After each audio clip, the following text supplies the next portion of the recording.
आगरा में civil enclave के निर्माण का कार्य शुरू हो गया है, किंतु प्रोजेक्ट को लेकर शहरवासियों में अनिश्चित की स्थिति यथावत बनी हुई है, जिसको लेकर आज सिविल सोसाइटी ऑफ आगरा ने एक पत्रकार वार्ता का आयोजन किया, जिसमें सोसाइटी के अध्यक्ष अनिल शर्मा ने कहा कि आगरा के लोक जीवन में सबसे महत्वपूर्ण और पहली प्राथमिकता वाले इस प्रोजेक्ट में सटीक जानकारी आधिकारिक रूप से जन सुलभ करवानी चाहिए। इसके लिए धनौली बलहेरा स्थित साइट पर हिंदी व उर्दू भाषा में आधारभूत सूचना पट लगवाया जाना आवश्यक है।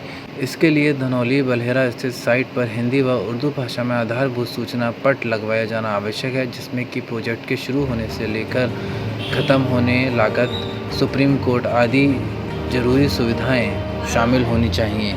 इस वार्ता के दौरान सिविल सोसाइटी ऑफ आगरा ने कई अहम मुद्दों पर चर्चा की। इस दौरान अनिल शर्मा, राजीव सक्सेना, असलम सलीमी आदि उपस्थित रहे। बोलूं? नमस्कार, मैं Anil Sharma, secretary civil society of Agra. आज हमने सिविल एन्क्लेव पर जो अनिश्चितता बनी हुई है उसके ऊपर एक प्रेस कॉन्फ्रेंस की। एयरपोर्ट अथॉरिटी अभी भी कंफ्यूज करके रखे हुए हैं, ना वो क्लियरली बता रहे हैं कि क्या हो रहा है। सबसे इम्पॉर्टेंट बात ये है कि अगर एयरपोर्ट अथॉरिटी सिविल एन्क्लेव बना रही है तो वो होर्डिंग लगाए जिसमें सारी कुछ डिटेल दी गई हो प्रोजेक्ट की, और वो धनौली में लगाए, वो कलेक्ट्रेट में लगाए, क्योंकि ये जनता का पैसा है और इसमें रोजी रोटी का मामला भी जुड़ा हुआ है। क्योंकि जो खेत बेचे गए, जिन किसानों ने पैसा ले लिया, लेकिन वहाँ जो काम करने वाले लोग थे वो अभी उनके पास कोई जॉब नहीं है।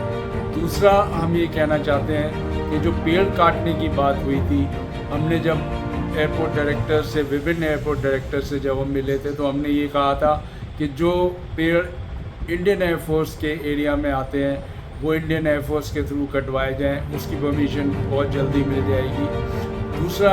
तीसरा हम ये कहना चाहते हैं कि जो कार्गो का है उसका अभी कोई क्लैरिफिकेशन नहीं है कि कार्गो कॉम्प्लेक्स बनेगा या नहीं बनेगा, क्योंकि वो एयरलाइन के लिए और आगरा के बिज़नेस के लिए बहुत इम्पॉर्टेंट है। और चौथा, हम ये कहना चाहते हैं कि जो 7 करोड़ रुपए लेकर जो अर्जुन नगर पे कस्टमर पैसेंजर लाउंज बनाया हुआ है, वो काफ़ी दिन से बना हुआ है, उसका कोई इस्तेमाल नहीं हो रहा, अभी तक नहीं हो पा रहा है। इसके लिए कौन जिम्मेदार है, बनाने के बाद नहीं बन रहा है।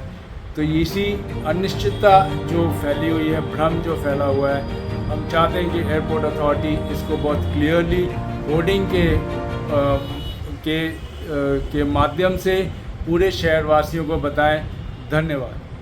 के मेंबर की हैसियत से केवल इतना कहना चाहता हूँ कि सिविल एविएशन का आगरे से बहुत पुराना रिश्ता है और ये रिश्ता और मजबूत उसी दिन हो जाएगा जबकि एयरफोर्स स्टेशन आगरा की सीमा से सिविल एयरपोर्ट बाहर आ जाएगा।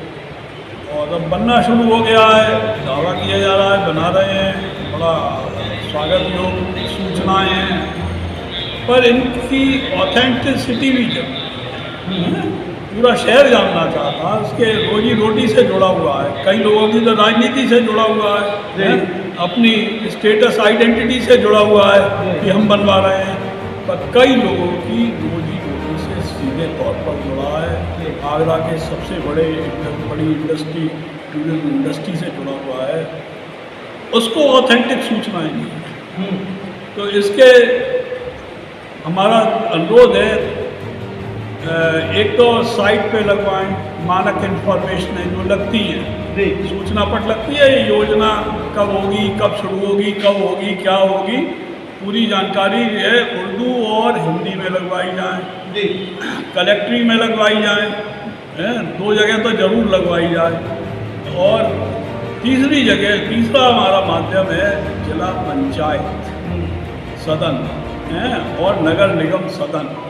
वो जिला पंचायत अध्यक्ष जी गवर्न करती हैं और ये करती है हमारी आगरा की मेयर साहिबा, ये करती हैं 100 पार्षदों का इनडायरेक्टली पूरी पब्लिक का रिप्रेजेंटेशन, और वो करती हैं शायद 40 वार्ड हैं या 60 वार्ड हैं उनका रिप्रेजेंटेशन। ये पूरे जिले से जुड़ा मामला है। जनपद क्षेत्र में बन रहा है और शहरी जनजीवन की अर्थव्यवस्था प्रभावित हो रही है। तो इन दोनों सदनों में एयरपोर्ट अथॉरिटी के ऑथेंटिक व्यक्ति स्पोक पर्सन आके कहें, क्योंकि ये कन्फ्यूज़न हो रहे हैं।